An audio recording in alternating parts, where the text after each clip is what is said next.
Hola, buenas noches, buenas tardes a todas y todos. Qué gusto verlos nuevamente en este espacio, que para mí es un gusto siempre participar. Eh, bueno, el tema que les propongo charlar hoy lleva por título La clínica kleiniana en las infancias, la clínica del superyo. Hace tiempo que no escucho charlas sobre la clínica kleiniana y debo decir que hay más de 50 menciones de Lacan directamente a Klein, además de las realizadas a escuela inglesa. Y hay un artículo que suelo recomendar de Diana Rabinovich que se llama Klein en los senderos de Sade, en donde Diana Rabinovich dice que Klein encontró en Lacan un lector genial. Hay un libro que también les recomiendo de Marie-Claude Thomas, que se llama Lacan lector de Melanie Klein. En fin, hay varias razones para volver a charlar acerca de la pionera del psicoanálisis con niños y con la psicosis. Quiero dar primero unas razones acerca del título. ¿Por qué infancias y no niñez? Infancia para nosotros remite al niño que aún no dispone de la función de la palabra, sin que por eso ubiquemos en ningún caso lo preverbal por fuera del lenguaje. El hecho es que Klein produce uno de los primeros textos acerca de las observaciones sobre bebés, que no era frecuente.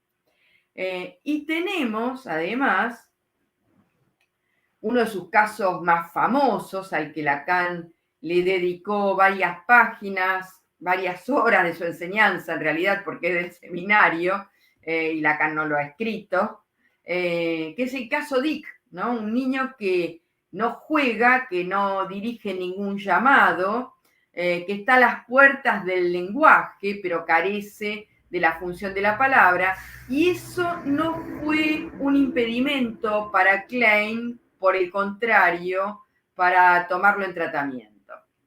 Y agrego otra cuestión que es fundamental, y es que la angustia para Klein se resiste a las asociaciones verbales, tal como lo plantea cuando discute con Anna Freud, una discusión abierta y fecunda, y discusión que aún está vigente entre nosotros porque la discusión era entre psicoanálisis o psicoeducación, que pueden leer en un artículo que se llama El Simposium, en donde Klein no oculta su franca disidencia, ¿no? Estaba absolutamente en desacuerdo con la posición del analista como pedagogo, que en todo caso hubiera intentado que los hábitos, ¿no?, en los niños se instalen, y así pensado uno podría decir que hablar puede ser considerado como un hábito para vivir en sociedad.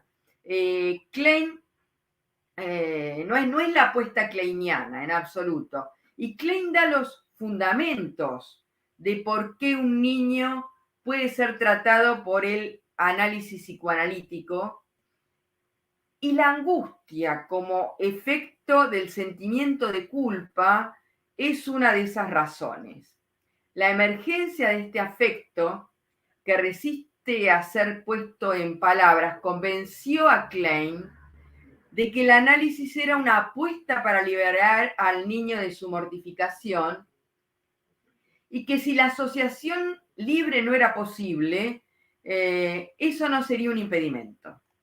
De modo que para Klein el juego sería el sucedáneo de la asociación libre.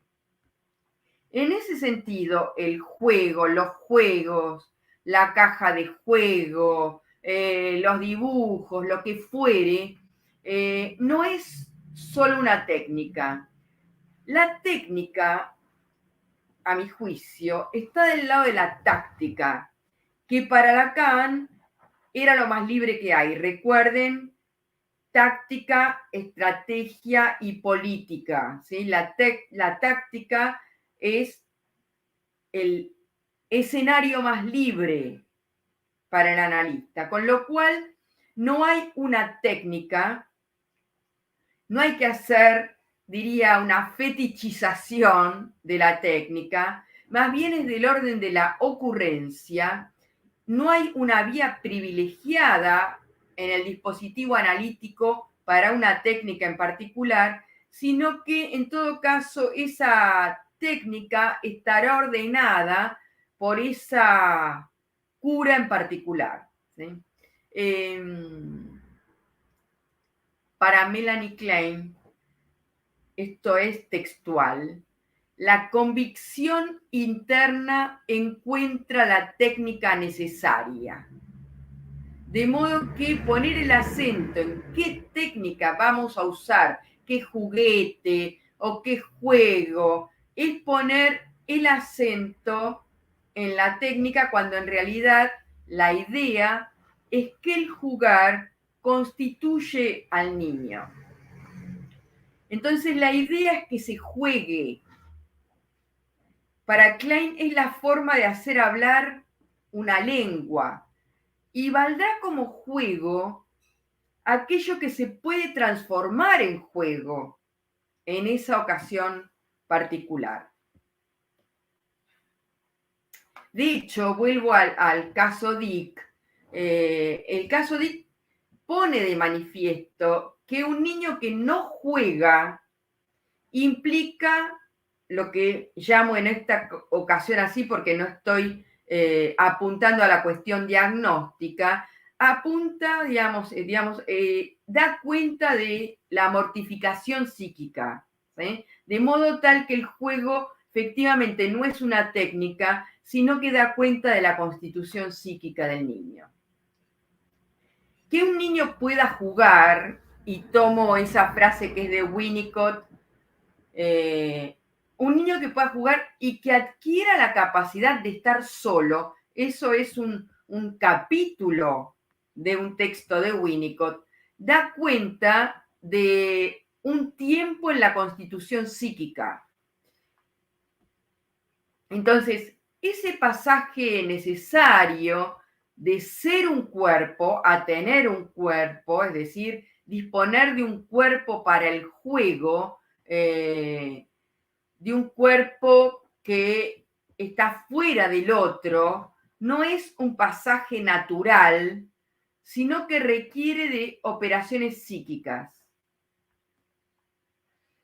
Pensar que hay un pasaje, que hay un camino, nos aleja del psicoanálisis si lo pensamos en términos de desarrollo y no en términos de operaciones psíquicas que pueden darse o no. Incluso pensar el cuerpo requiere en nuestro campo que nos corramos de la idea cartesiana de la separación del cuerpo y de la mente. El cuerpo es la trabazón, palabra que nosotros tenemos de la traducción castellana de los textos de Freud, es la trabazón de lo anímico con lo corporal. Aunque haya una dimensión orgánica en aquel niño que nosotros recibamos en la consulta, hay cuerpo si hay trabazón. Y la apuesta, incluso en casos de organicidad, es la producción de un sujeto. Y eso implica un cuerpo. Entonces, retomando, Klein es la que ubicará al juego como asociación libre.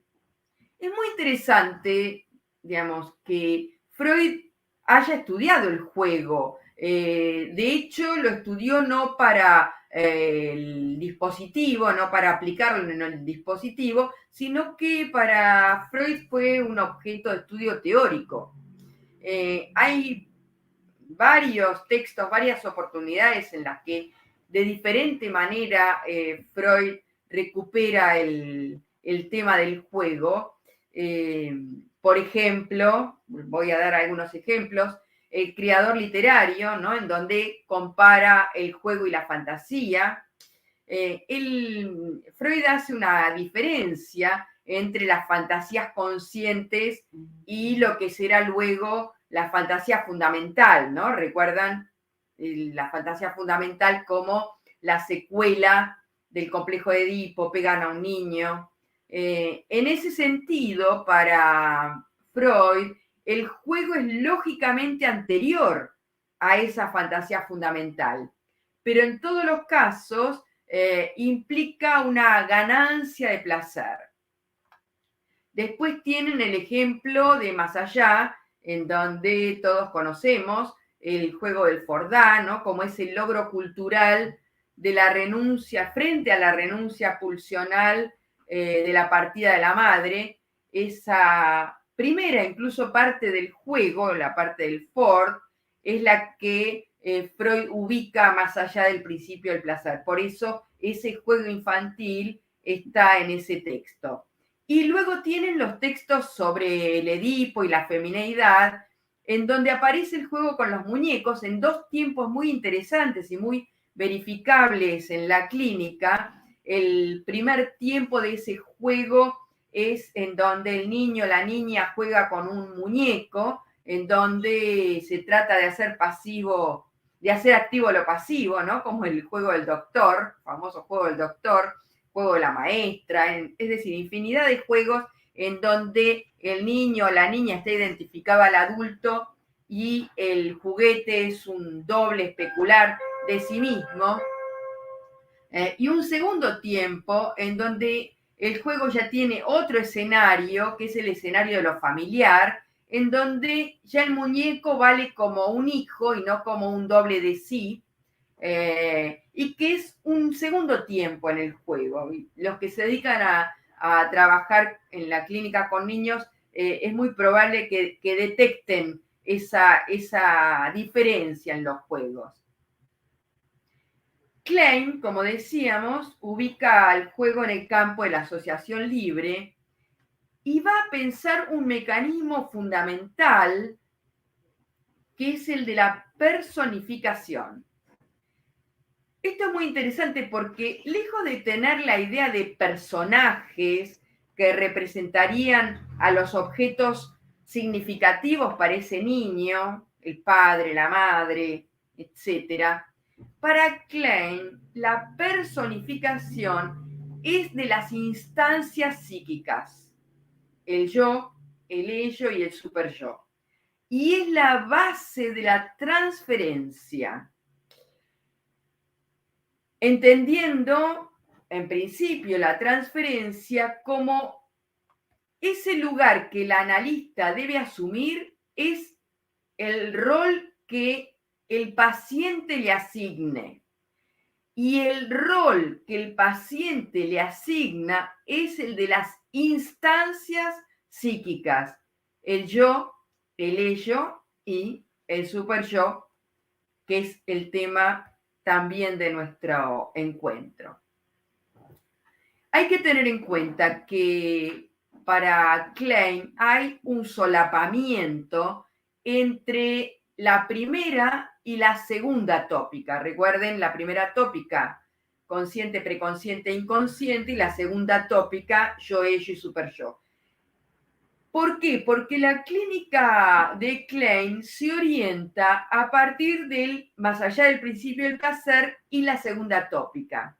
Con lo cual, cuando habla de inconsciente, perfectamente está solapado ahí la dimensión del ello, ¿sí? Entonces, ¿cómo pensar la mortificación de los niños? ¿Y por qué el superyo es central en la clínica kleiniana. Nosotros podríamos decir que una vez que la sexualidad infantil está establecida para el campo del psicoanálisis y para la cultura en general, digamos, cuando ya no es discutida esa sexualidad infantil, yo creo que Melanie Klein recoge el guante de pensar la pulsión de muerte entendida como agresión y destrucción. Recuerden que la pulsión de muerte fue rechazada por varios discípulos de Freud, que han retrocedido frente a esa línea que introduce más allá del principio del placer y que incluye los textos que se ordenan en relación al malestar en la cultura.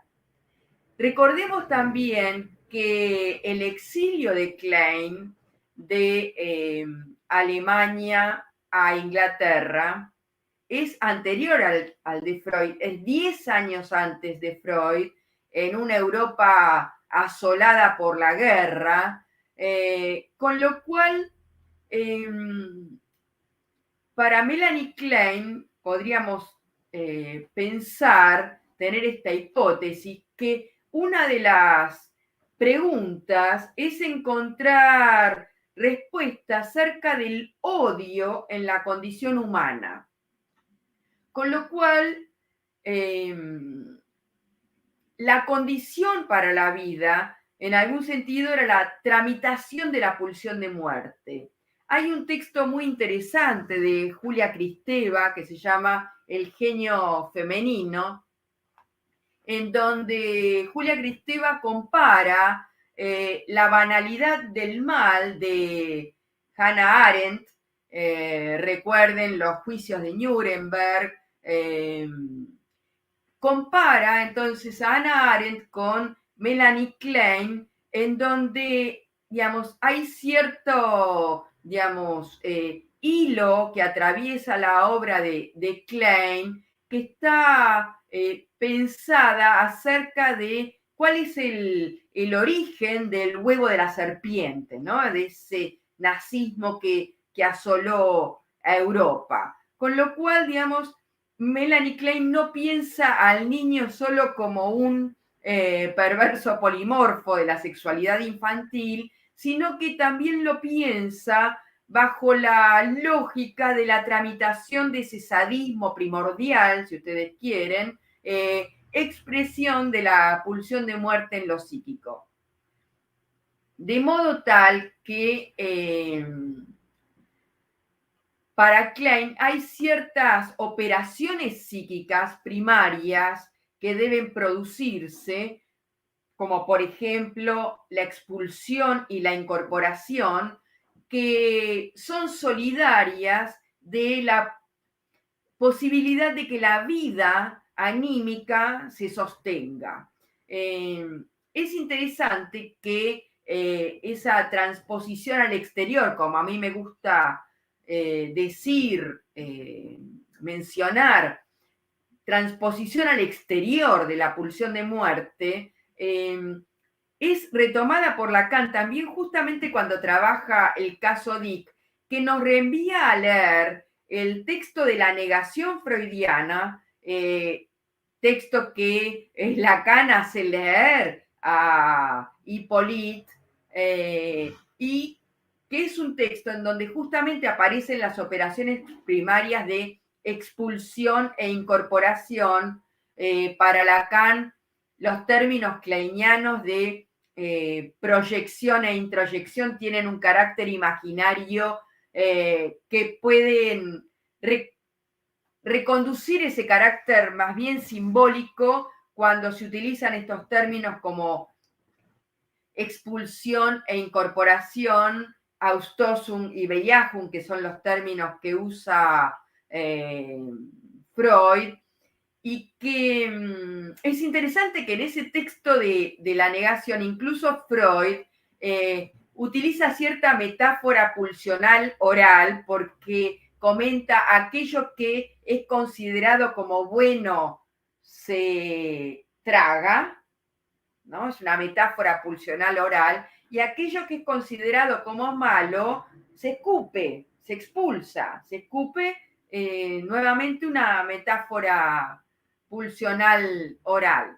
Entonces, esa transposición al exterior de la pulsión de muerte, que es condición para la vida, se expresará bajo una fantasía sádica que se personificará en el juego, ¿sí? Esa podría ser la lógica en la que nosotros podemos pensar de ese niño en un análisis kleiniano, en donde el superyo sádico, ese superyo sádico kleiniano, es sucedáneo de la pulsión de muerte, y podríamos decir que en su carácter de temprano es independiente de la conflictiva edípica, no se encuentra libidinizado por esa conflictiva, por esos lazos, y se distingue muy bien de la incorporación de lo parental.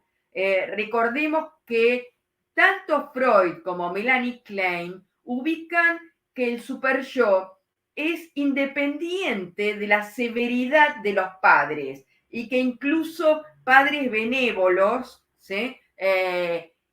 Muchas veces se encuentran, podríamos decir, severidades superyoicas que se alejan mucho de la benevolencia que esos padres presentan.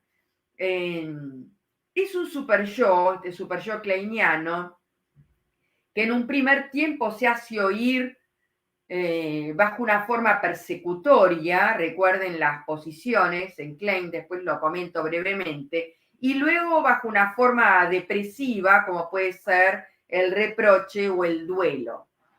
Es interesante que en uno de los casos que Klein trabaja tempranamente, Klein comenta tres casos en el simposio que yo les recomiendo leer, esa discusión acalorada que tiene con Ana Freud.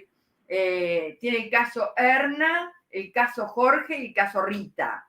Y en el caso Erna, que Melanie Klein considera una neurosis grave, que recupera esa nosología freudiana de las últimas épocas de Freud, de 1924, la última nosología, una neurosis grave no por la gravedad del caso, sino porque esas neurosis graves retoman algo de esas neurosis narcisistas que se diferencian de la psicosis y de la neurosis de transferencia, en donde justamente el conflicto es entre el yo y el superyo. Por eso el término de neurosis graves no alude tanto a la gravedad, sino al tipo de conflicto entre instancias, en donde una de las frases que a mi juicio es tan clínica en Klein y tan actual, y es que Klein comenta que el yo encontraba cualquier justificativo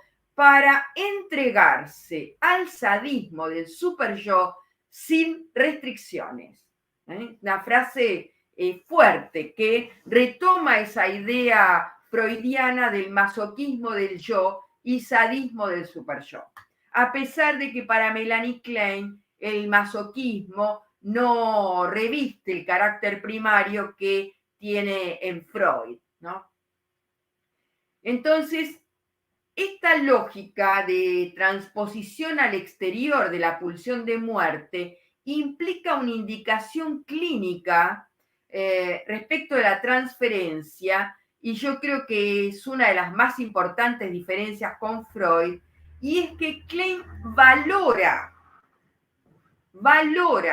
la transferencia negativa aún en el comienzo del análisis, ya que lo considera justamente como la posibilidad de que el niño transponga al exterior esa pulsión de muerte y ese sadismo con el cual Melanie Klein está dispuesta a lidiar, y no sobornará al niño para orientar la transferencia amorosa en calidad de corriente tierna. Por el contrario, le interesa que esa transferencia negativa como expresión del sadismo sea transpuesta al exterior. Entonces, para Melanie Klein, la transferencia negativa no tiene valor de obstáculo. ¿Sí? A diferencia, si ustedes quieren, de la reacción terapéutica negativa, que Melanie Klein también la incluye en, en el dispositivo analítico, como efecto y resto de una pulsión de muerte que no ha sido tramitada. ¿Sí? Entonces, fíjense la diferencia que ella establece muy bien entre transferencia negativa que no tiene valor de obstáculo y la reacción terapéutica negativa que aparece como un obstáculo en la transferencia y que es un relicto, si ustedes quieren, de la pulsión de muerte no tramitada. Bien, entonces, vía la transferencia negativa, Melanie Klein recorta esa fantasmagoría, término que usa Lacan, refiriéndose a las fantasías kleinianas que Klein adjudica a los niños, ¿no? La fantasmagoría del niño kleiniano demuestra que no es angelical, digamos, ¿no? Que está poblada de objetos fragmentarios, parciales, monstruosos, persecutorios, y también su versión benéfica, defensiva, protectora, ¿no? Bien del cuento infantil que Bruno Bettelheim recortó tan bien, y que esa oposición entre los objetos atiende, si ustedes quieren, a la tensión del dualismo pulsional al que Melanie Klein adscribe. Comentaba antes que el superyo atraviesa toda la clínica kleiniana desde su formulación como temprano y sádico, luego heredero, ¿sí? Atemperado, pero no por ello benéfico, y también dará cuenta entonces, como comentaba recién, de un núcleo de pulsión de muerte no traspuesto, no deflexionado, palabra clásica kleiniana, que la llevará a postular en su última clínica la envidia a un carácter universal y ya no restringido a su versión fálica, como puede ser la envidia en Freud, sino que Melanie Klein universaliza esa envidia, esa pasión, podríamos decir. Nosotros podemos separar en 3 tiempos su clínica, los menciono rápidamente para tener una idea de la clínica kleiniana. La primera es la del Edipo y la del superyo temprano. La segunda es su teoría de las posiciones, que a mi gusto es la primera clínica estructural, que no destrona la anterior, sino que la engloba, a centrar el Edipo y el superyo temprano a su teoría de las posiciones. Y por último, esta particularidad que comentaba recién de haber elevado la envidia a una categoría universal, pensada como ese resto no deflexionado de la pulsión de muerte, que no es sino otro nombre de las voces del superyo.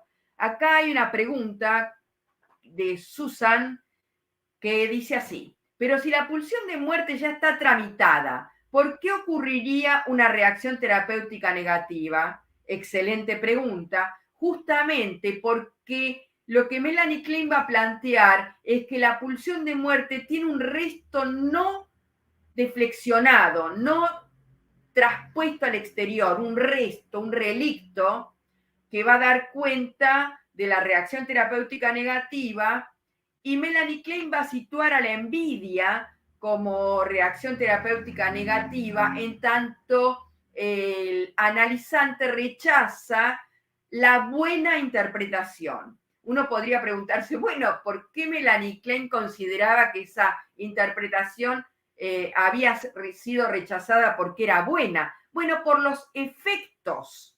Hay un material muy interesante que Melanie Klein nos brinda en ese texto que se llama Envidia y Gratitud, en donde la paciente rechaza una interpretación que Klein le realiza, pero retorna a un sueño que para Melanie Klein da cuenta de las razones del rechazo de esa interpretación y por qué esa interpretación había sido considerada buena. Les sugiero leer el texto para no abundar en detalles, pero tengan en cuenta que para Melanie Klein la salida de la envidia, una de las salidas de la envidia es justamente la gratitud, ¿sí? Cada vez que algo de esa dimensión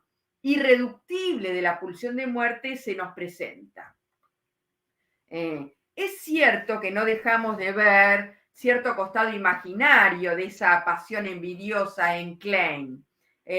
Podríamos decir que no está lejos de la tensión narcisista del estadio del espejo.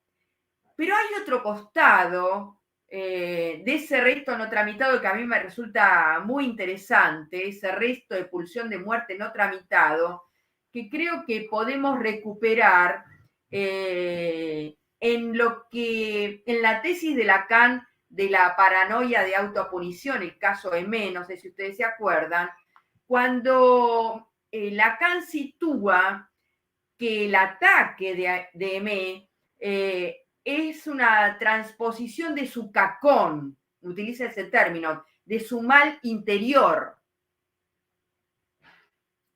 En esta vía de la lectura kleiniana, ¿no? de ese resto de la pulsión de muerte interior, no deflexionado, de ese cacón, de ese mal, ¿podríamos ubicar el tema del bullying en los niños? Es una pregunta que la dejo para pensar.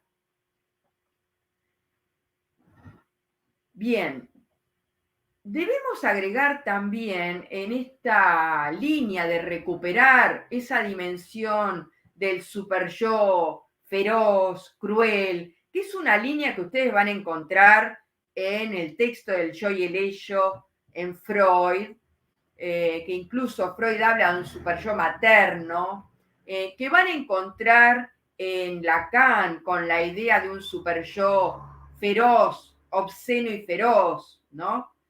Una voz, diría yo, que recordemos que en Freud habla con palabras preconscientes, es decir, que es algo que que nosotros podemos oír porque es preconsciente, las palabras son preconscientes, pero que su fuerza de investidura proviene del ello, ¿sí? Es decir, que el superyo tiene un carácter pulsional, que es una de las diferencias que nosotros podemos establecer con el ideal, ¿sí?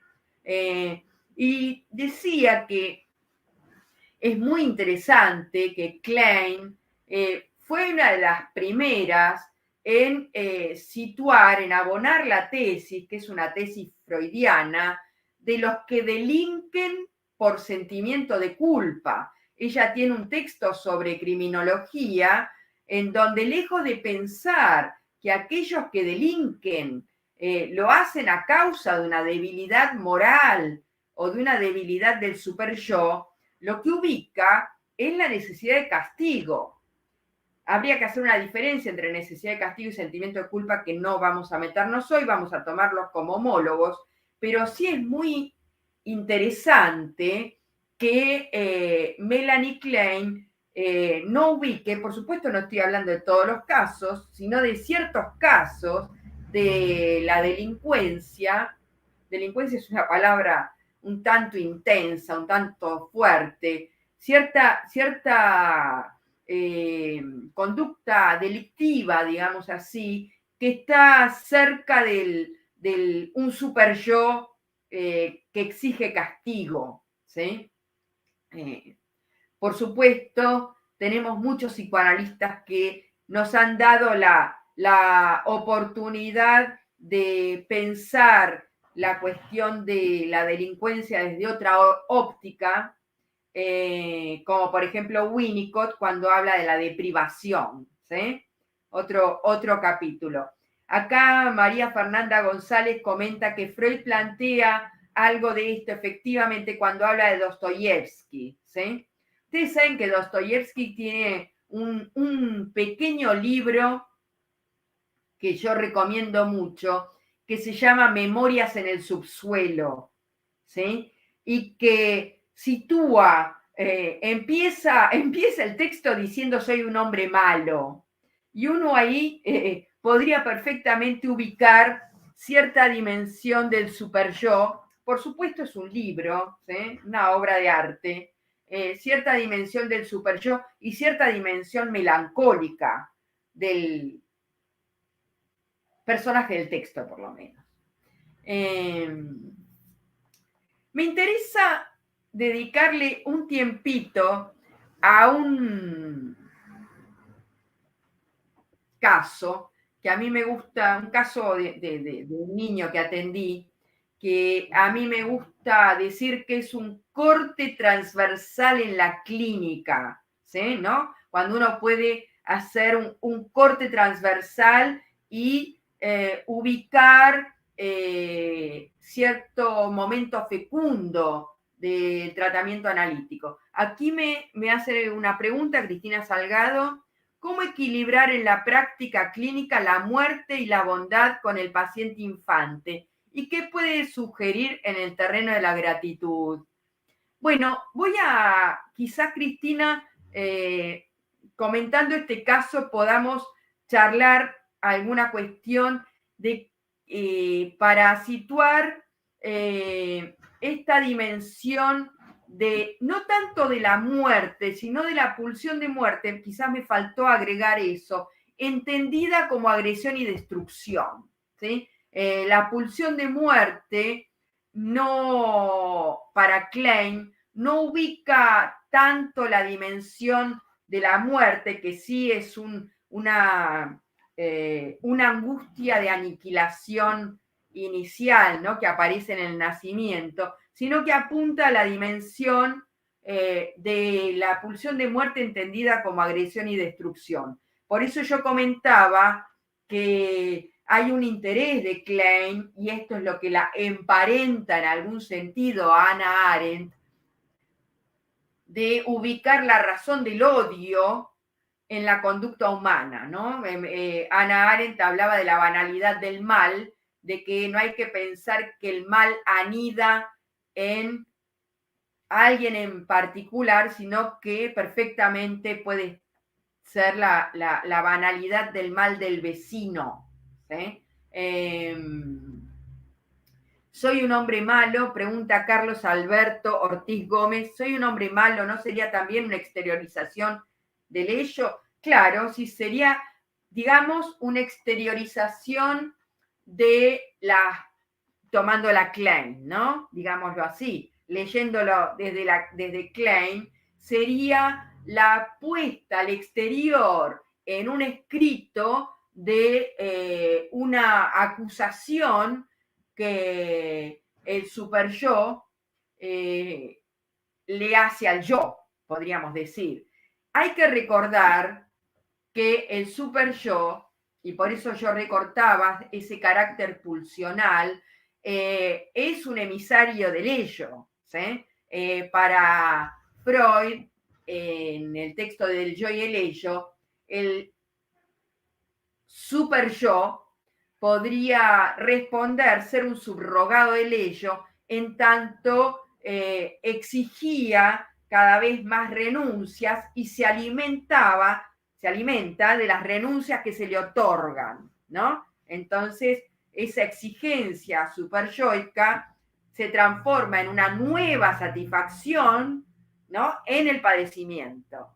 Con lo cual, la lógica de la satisfacción, que no es una satisfacción que puede ser sentida como tal, implica una satisfacción pulsional, es decir, desde esta óptica freudiana y kleiniana, una satisfacción de un ello tomado por la pulsión de muerte. Para Klein, el emisario, digamos, el representante de la pulsión de muerte es el super yo. ¿cómo reconduciría Klein ese superyo sádico al ideal? Varias cuestiones. Primero, me interesa diferenciar el superyo del ideal porque el ideal tiene que ver con la identificación y el superyo es la incorporación, diría, de una voz. ¿Sí? El superyo sádico para Klein es anterior e independiente, diría, del conflicto edípico, que se atempera a la salida del Edipo en tanto se entrama con la ley. ¿Sí?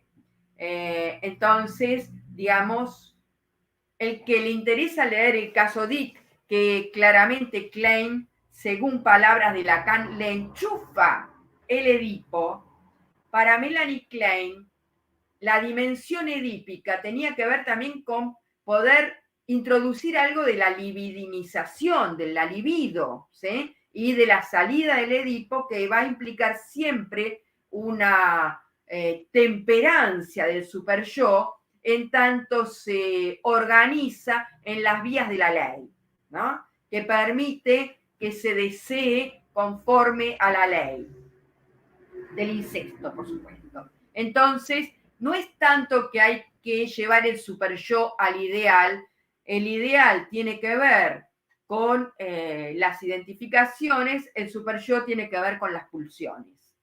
Bien, si les parece, comento el caso, porque permite pensar cierta cuestión actual.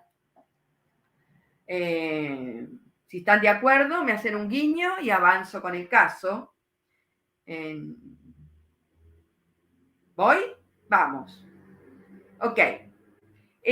Para el que estuvo en algún otro encuentro en el que participé, en una charla que di que se llamaba Jaque al Cuerpo, comenté este caso porque me parece a mí me resultó muy valioso e instructivo, digamos, ¿no? Como lo que nos enseñan los pacientes. Y por otro lado, me confirmó esta idea de que el juego es lo que se puede producir ahí, ¿sí? Que no se trata de fetichizar la técnica, ¿sí? La técnica es una táctica.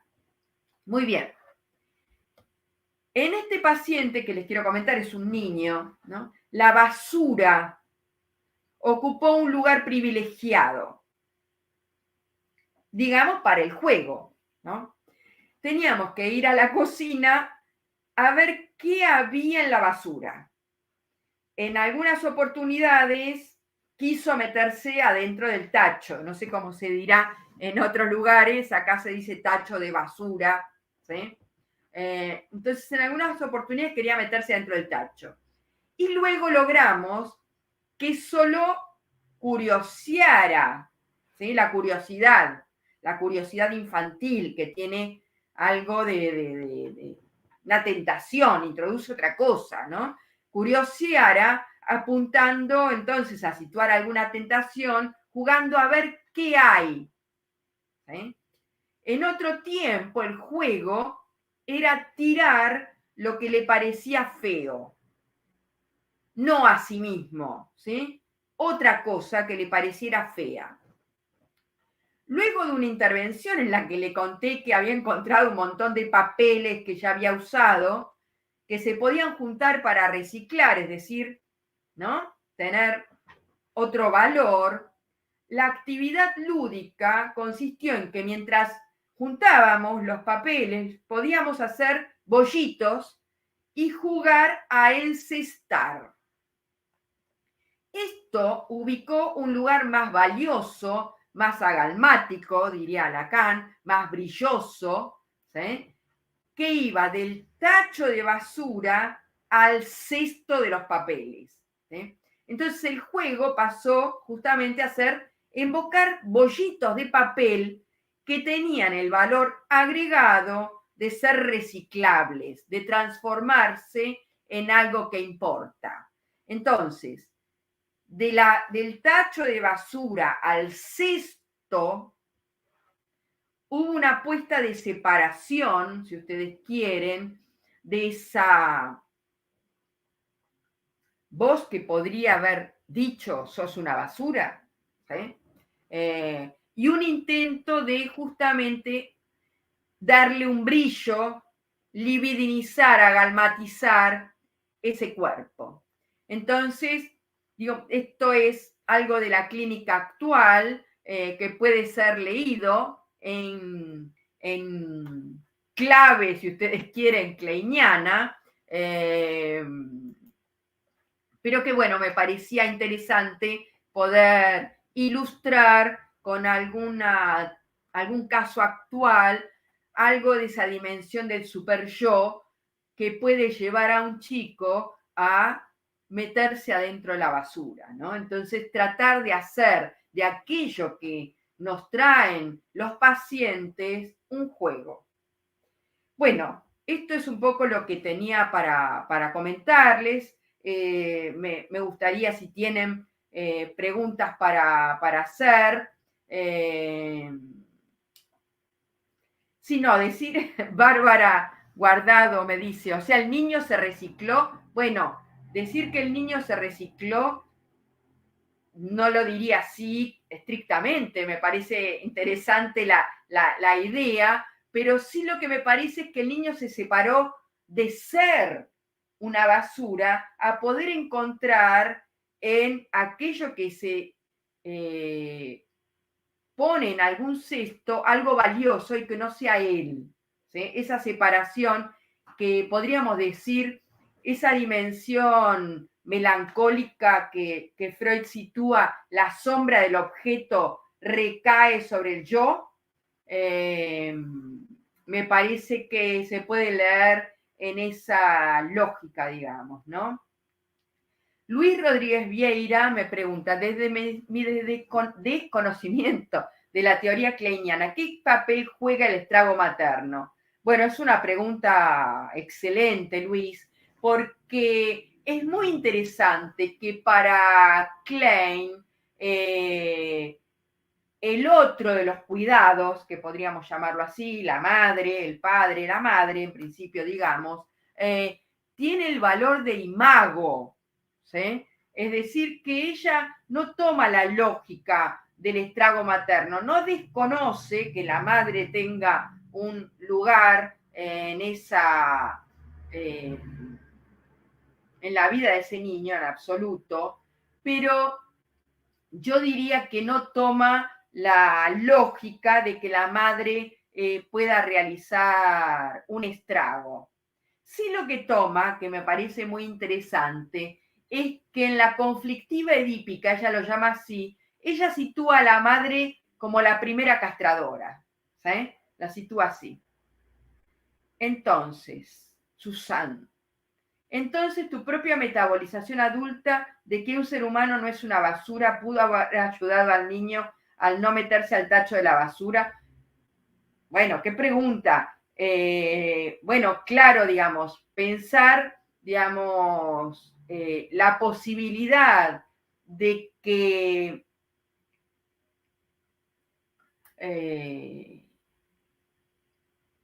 pensar la posibilidad de que un niño se separe de un cuerpo que puede ser tirado a la basura no es ajeno, digamos, a la posición que un analista asuma, digamos, ¿no?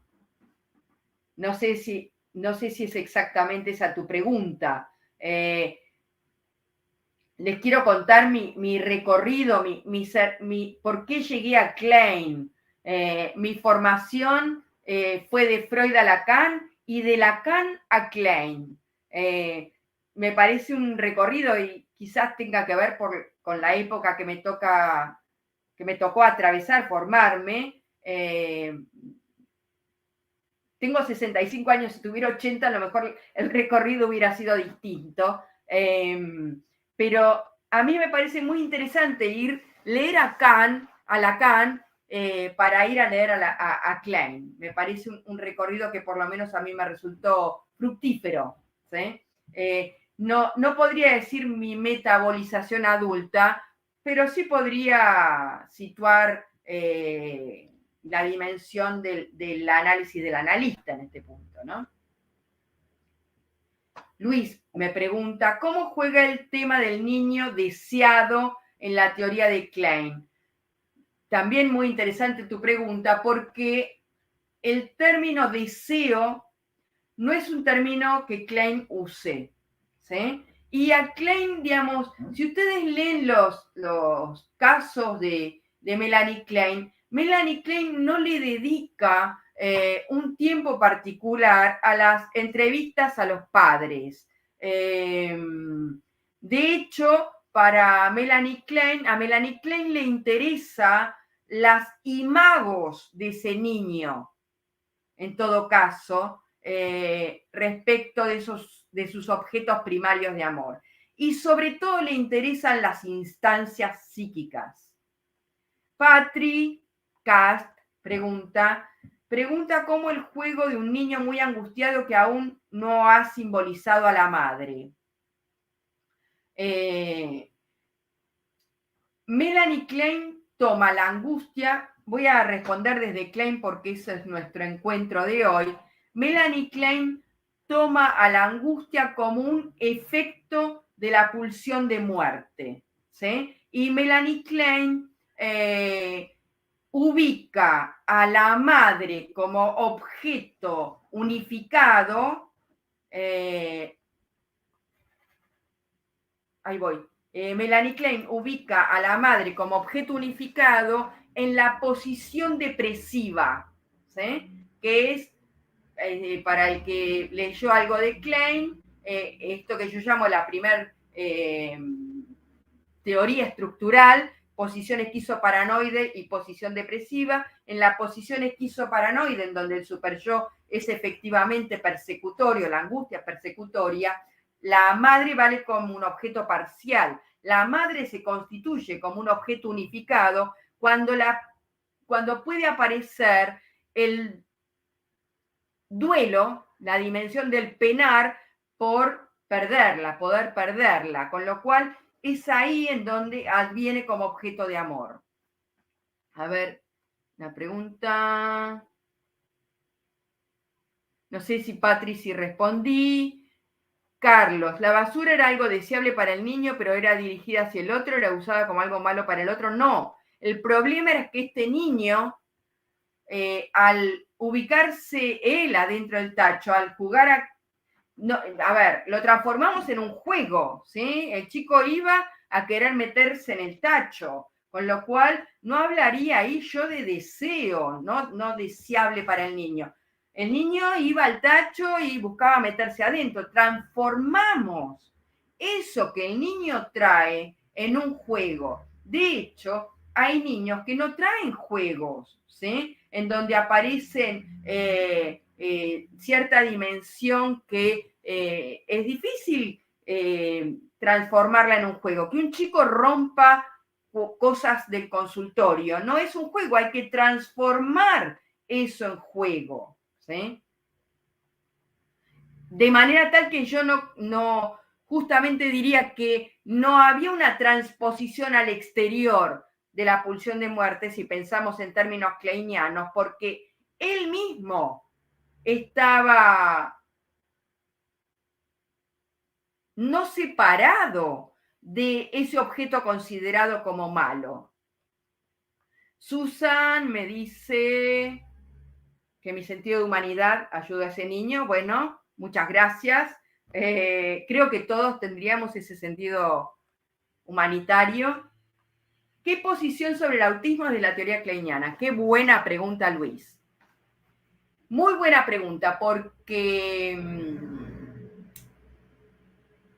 cuando Melanie Klein atiende a Dick, que podría ser considerado un niño autista, no tenía esa categoría que es de 1943 y es de Kanner, es de Leo Kanner. Para Melanie Klein, Dick era una esquizofrenia infantil, pero porque carecía de un otro término para nombrarlo. Lo cierto es que Dick no tenía esas dificultades de la fragmentación corporal, o por lo menos no la presentaba, así que podía tener la esquizofrenia infantil, y claramente no era una regresión, sino que había ahí una dificultad en la constitución psíquica, con lo cual quizás podríamos leer hoy a Dick desde el autismo, en el punto en donde no hacía ningún llamado, no distinguía la diferencia entre Melanie Klein y los muebles, y esa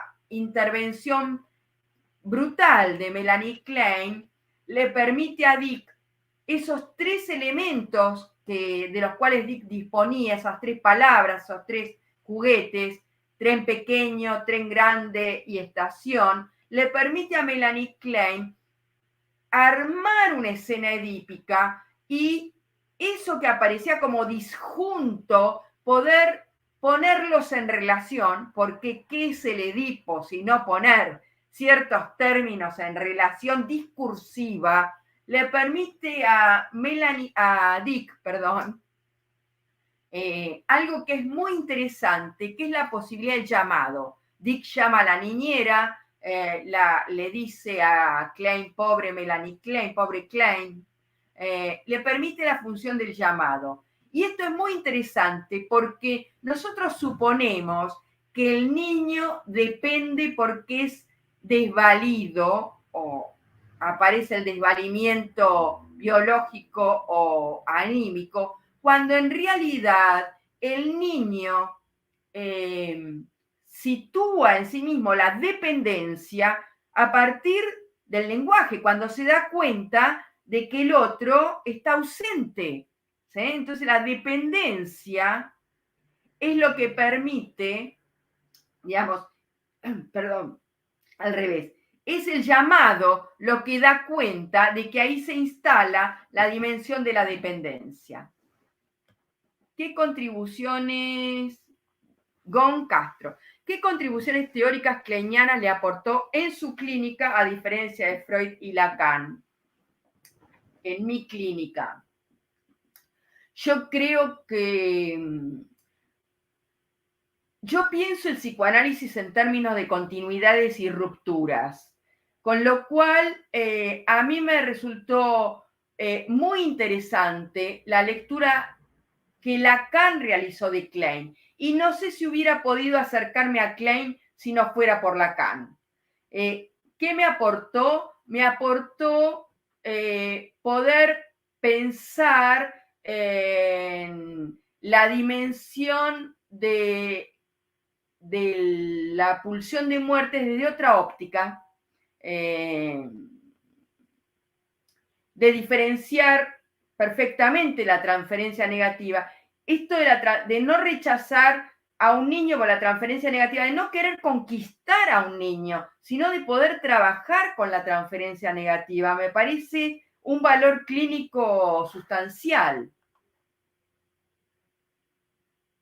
Patri, en la posición esquizoparanoica, ¿cómo es el juego? Bueno, si ustedes leen algunos casos de Klein, van a ver que el niño que personifica las instancias tiene la dimensión, sobre todo el acento en el superyo persecutorio, ¿sí? En donde lo que aparece es un yo amenazado, como si jugaran al policía y al ladrón y él se sintiera un ladrón a punto de caer en manos de la policía y merecer el castigo en ese juego. Estoy inventando prácticamente un juego, pero si ustedes leen los casos de Klein, lo van a poder encontrar.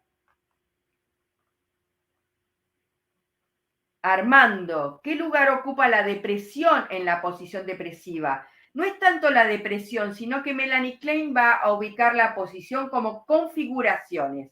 Esas configuraciones son las del yo, las del objeto, que corre la misma suerte del yo, la de la angustia y la de las defensas.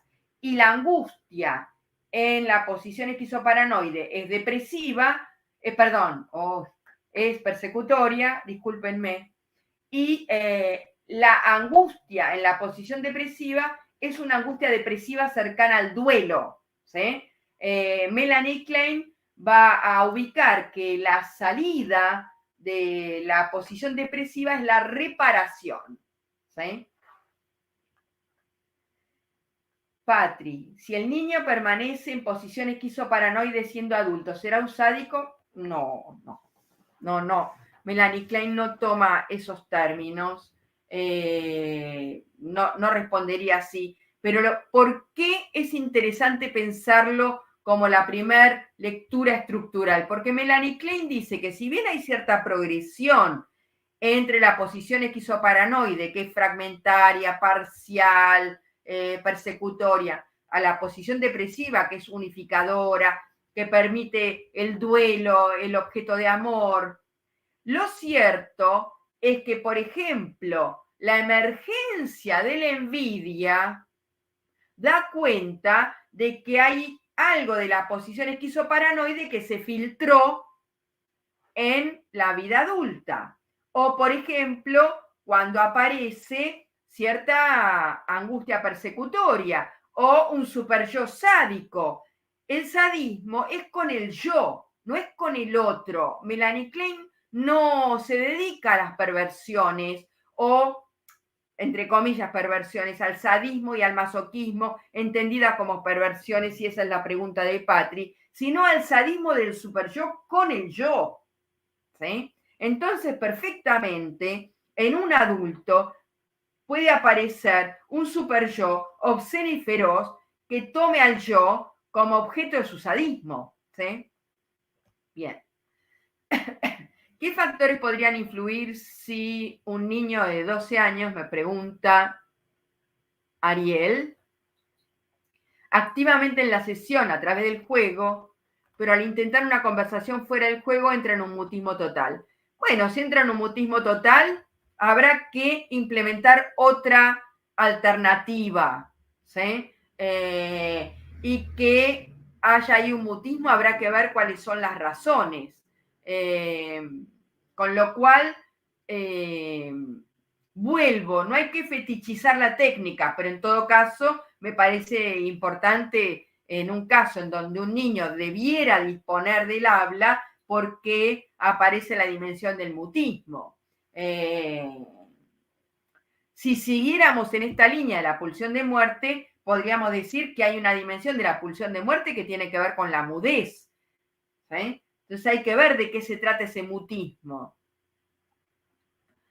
Eunice, disculpen si me salgo un poco del tema, pero ¿qué pasa con el infante que nace con un problema congénito y desde que nació hasta los 18 años se la pasó hospitalizado? En tema de depresión o abandono, no entiendo bien la pregunta, pero en todo caso, mi planteo, por lo menos, es que aun cuando la dificultad sea orgánica, si nosotros debiéramos apuntar a la posibilidad de que algo de la subjetividad ahí se instale. A veces se puede instalar por algún juego, ¿sí? En tema de depresión o abandono, no entiendo bien la pregunta. No es lo mismo, ¿no? No sé bien, no entiendo bien tu pregunta, Eunice, no sé si la querés aclarar. A mí me parece que hoy un análisis kleiniano clásico no es posible. Por eso yo vuelvo con esta lógica de los otros desarrollos que hay acerca de la psicología, del psicoanálisis con niños. ¿Sí? Que no dejemos afuera otras lógicas del psicoanálisis con niños. Puede ser la de Winnicott, puede ser la de Lacan, y por supuesto los derechos del niño nunca deben ser avasallados. ¿Sí?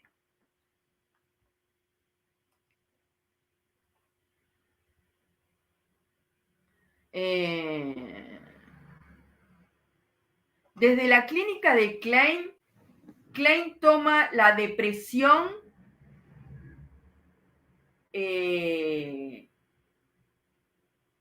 como, en todo caso, un duelo no tramitado, vamos a decirlo así. ¿Eh?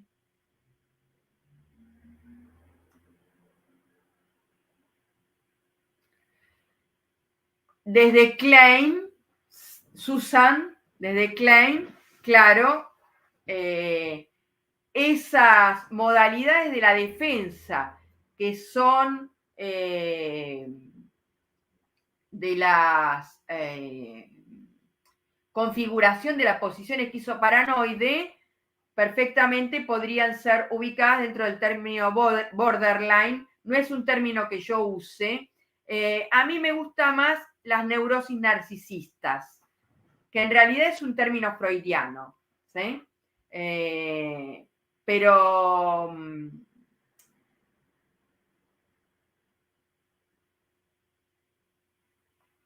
no utilizaría hoy esos términos específicamente, pero como borderline, porque no entran dentro de mi orientación clínica, sin neurosis narcisistas.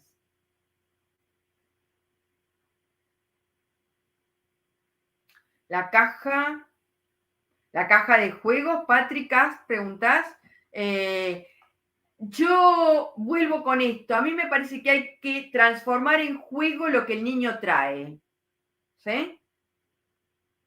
Si es esa tu pregunta, entiendo la caja de juegos. A mí me parece que el tema es, yo no, siempre digo esto, yo no diría, ni siquiera pensaría de antemano con qué hay que jugar. Creo que hay que transformar en juego lo que el niño traiga. ¿Sí? Si es una caja, es una caja. Yo comentaba en otro caso de un niño de una excitación maníaca que no le permitía que su cuerpo pueda establecerse en un lugar, jugábamos al rompecabezas. Ahora, al rompecabezas se puede jugar de distintas maneras. Yo puedo lanzar las piezas del rompecabezas, pero en este caso, en los momentos de calma, tratábamos a que la pieza del rompecabezas entrara en el lugar que le correspondía. Es decir, apuntaba a cierta fijación, si ustedes quieren, que tendrá que ver con esta idea quizás de los límites que pregunta Patri. Bueno, gracias por los halagos. En parte, Eunice, en parte lo que apuntemos a la subjetividad del sujeto, pero tiene algo que ver en la creación de su estructura cuando existe una separación constante con la madre o los cuidadores. Bueno, no me animaría a hablar de un caso en particular. Una cosa es la separación y otra cosa es el abandono. Son cuestiones muy distintas. Me parece que la idea es que nadie sea abandonado, ni bebé, ni niño, ni adolescente, ni adulto, ni en la vejez, digamos, ¿no? La teoría kleiniana, me pregunta Luis, ¿estaría más próxima a la psicología del yo o a la teoría lacaniana? Qué excelente pregunta. No, la teoría kleiniana es muy distinta de la psicología del yo. Para Lacan, Klein era bruta pero genia, una genia, a pesar de las críticas que tiene, las cuales coincido porque los abordajes kleinianos, si ustedes leen los textos, son muy imaginarios, ¿no?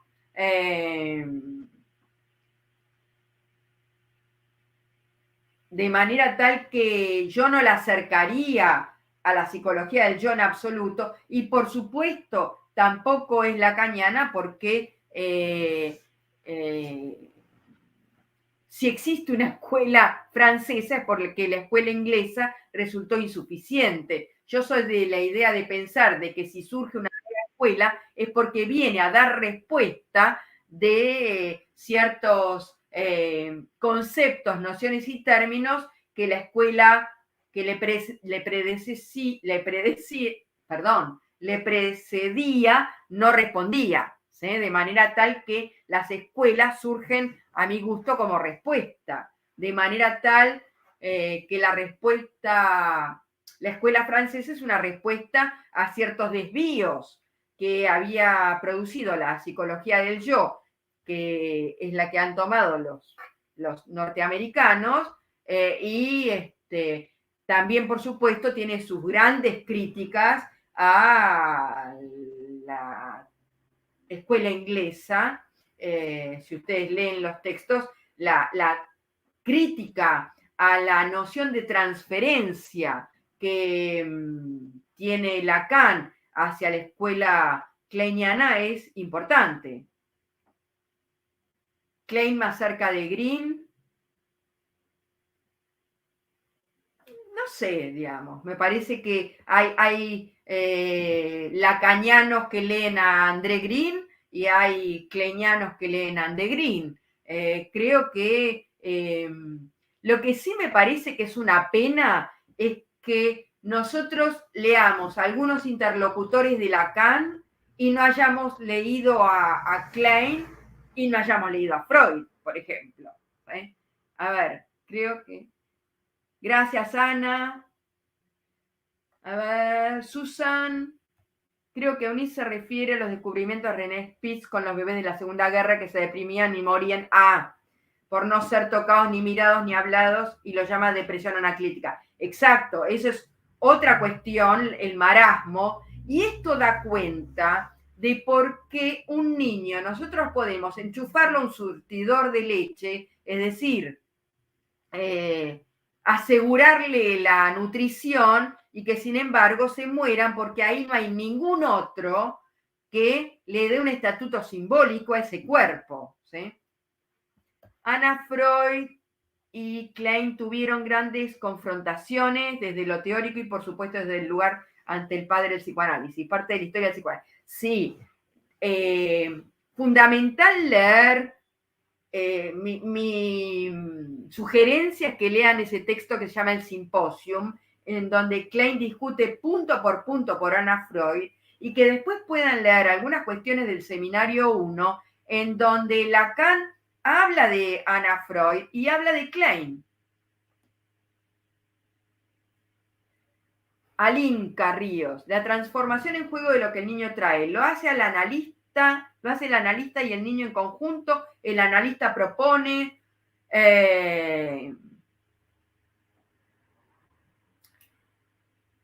A ver, Alinka, me encanta tu pregunta porque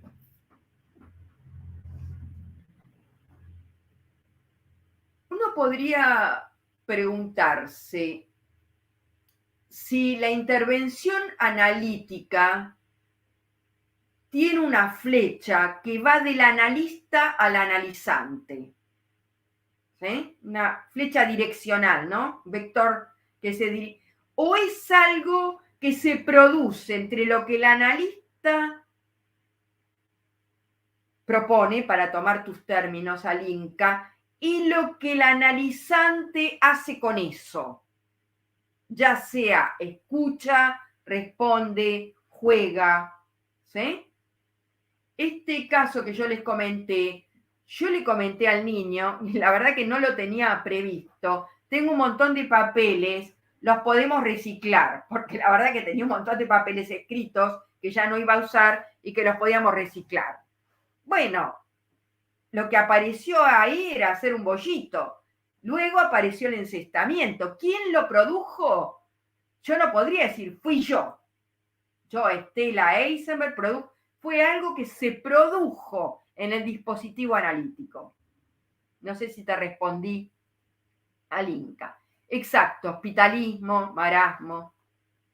Muchas gracias por sus comentarios, bastante interesante para que, como no se olviden, ciertos aspectos en los tiempos, en la vida de la persona y la mirada sea diferente. Agradezco los comentarios, yo también.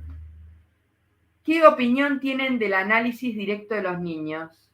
¿Qué es el análisis directo de los niños? Sin entrevista a los padres, yo no haría hoy un análisis de un niño si no entrevisto a los padres. De todos modos, no estoy atendiendo niños, quiero decirles, hace un tiempo que ya no atiendo niños, pero no haría un análisis directo de los niños. Varias razones. Primero, me parece que escuchar a los padres es fundamental. Segundo, un niño no viene solo.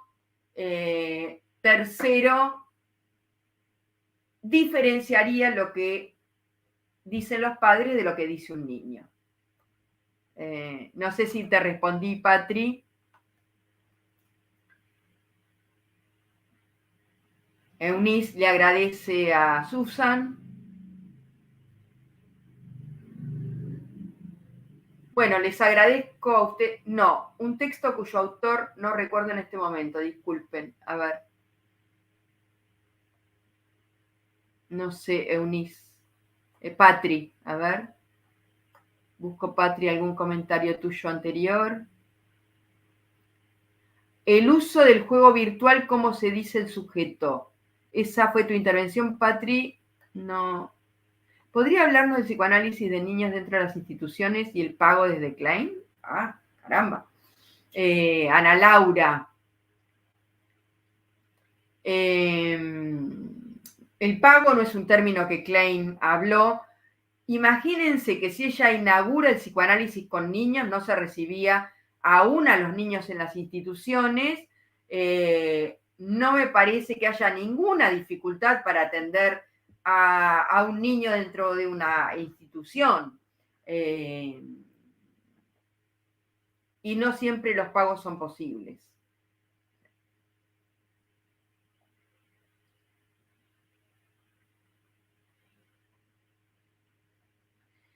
Sí, Susan, Silvia Bleichmar decía que veía muchos casos cuando entrevistaba a la madre y los niños le tocaban en la entrepierna y las madres no respondían. ¿Tú qué opinas?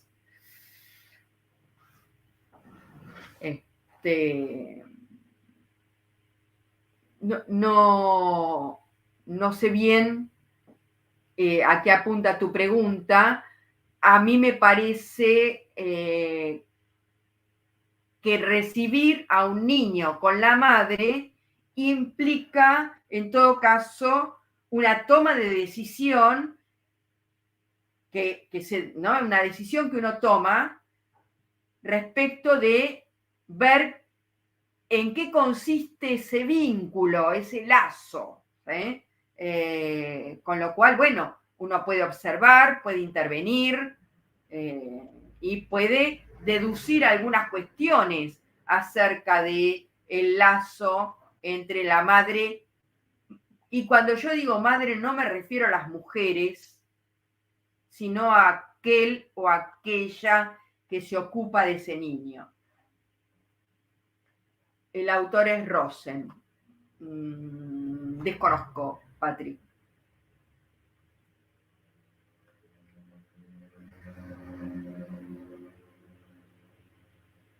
Bueno, les agradezco a todos haber estado ahí. Espero que les haya resultado interesante. Me parece que se trata de ir renovando nuestra clínica y hay veces que para renovarla hay que volver a algunos pioneros.